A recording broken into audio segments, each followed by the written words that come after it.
Hi, welcome to the course Building an Object Detection Web App using OpenCV and Flask. I am Yaswanth and I am the creator of this course. In this course, we are going to build an object detection model using Python's popular computer vision library called OpenCV. We will also be using a dataset called Coco dataset, which is a popular dataset for detecting and captioning the images.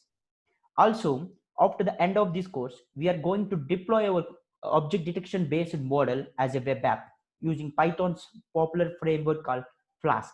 So let's see what we are actually going to build in this course. And this will be the output of this course. So this is a web app built using Python's framework Flask.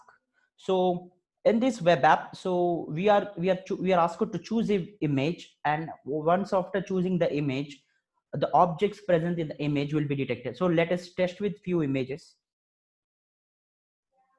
So I'm selecting an image.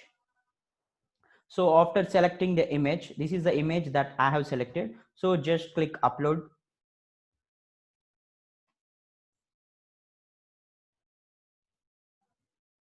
And yes, this is the output of our model.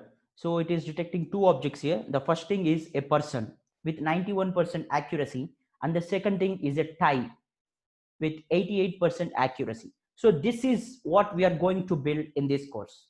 So what are you waiting for? Join the course and happy learning.